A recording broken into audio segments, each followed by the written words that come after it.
බලාපොරොත්තු වලට බැඳෙන්න එපා. බලාපොරොත්තු වලට බැඳෙන්නේ නැති වුණාම ජීවිතේ ලස්සනයි. බලාපොරොත්තු වලට බැඳුනාම ජීවිතය මලගයක්. හැමතිස්සෙම hina වෙන්නේ කවුද? බලාපොරොත්තු නැති මිනිස්සු. හිරවෙච්ච අපේක්ෂාවන් නැති මිනිස්සු. හිරවෙච්ච බලාපොරොත්තු නැති මිනිස්සු සන්තෝෂෙන් ජීවත් වෙනවා. එකතු කරගන්න දෙයක් නැහැ. දුවන්න තැනක් නැහැ. සමහර මිනිස්සු ඉන්නවා ඒගොල්ලන්ගේ ලෞකික ජීවිතය දිහා බැලුවත් පුදුම කලබලයක් තියෙන. ගමේ මිනිස්සුගේ කියමනක් තියෙනවා බල්ලට ඇති වැඩකුත් නැතිලු. හෙමින් ගමනකුත් නැතිලු. කියන්නේ බල්ලට ඇති වැඩකුත් නැහැ. ඌ හෙමින් යන්නේ. මිනිස්සුත් ඒ වගේ. ඇති දෙයක් නැහැ. බොරුවට දඟලනවා. ඒ කියන්නේ මේ මනස මිනිස්සු දඟලවනවා. මනස බලාපොරොත්තු හදනවා. අපේක්ෂාවන් නිර්මාණය කරනවා. ඕගොල්ලෝ මේ මනස නිර්මාණය කරන අපේක්ෂාවල් වල හිරකරුව බවට පත් වෙනවා. හැම මිනිස්සෙක්ම මනසේ සිරකරුවෙක්. මනස හිතලා ඕගොල්ලෝ හිර කරගන්නවා. ඒ හිරවීම නිසා හිරවීමට හිර වෙලා ඕගොල්ලෝ ජීවත් වෙනව නිදහස නැහැ. නෑ. හැම මිනිස්සෙකුටම අවශ්‍යයි තමුන්ගේ ඇතුළාන්තයේ සංහිඳියාවක්. සාමයක්.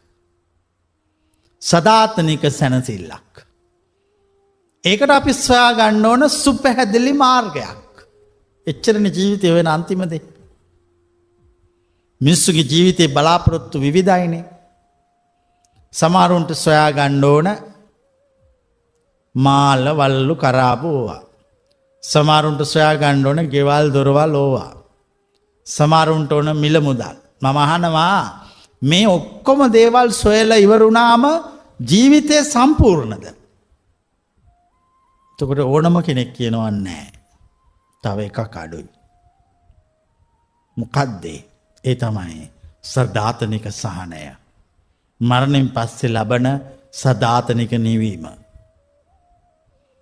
මරණයෙන් පස්සේ ලබන සදාතනික නිවීම ජීවත් වෙලා ඉන්නකොට සොයාගත්තු එකක්.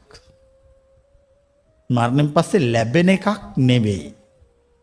අනික අපේ ජීවිතේ කිසිම දෙයක් මරණයෙන් පස්සේ ලැබිලා වැඩක් නැහැනේ.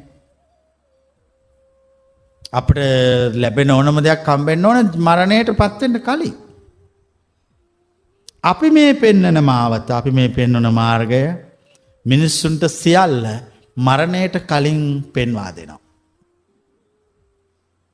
බලාපොරොත්තු වලට ජීවිතේ හිර කරගත්තොත් ජීවිතේ දුක වැඩි. අපේක්ෂාවන් වැඩි. බලාපොරොත්තු නිසා තමයි තරහ යන්නේ. බලාපොරොත්තු නිසා තමයි වෛර කරන්නේ. යම් කිසි මිනිසෙක් උතුම් මිනිසෙක් කිසිවක් ගැන බලාපොරොත්තු නැතුව ජීවත් වුණොත් ඒ කිසිවක් ගැන බලාපොරොත්තු නොවි ජීවත් වන මිනිසයා පාරිශුද්ධත්වයට පත් වෙනවා. නිවීමට පත් වෙනවා. සැනසීම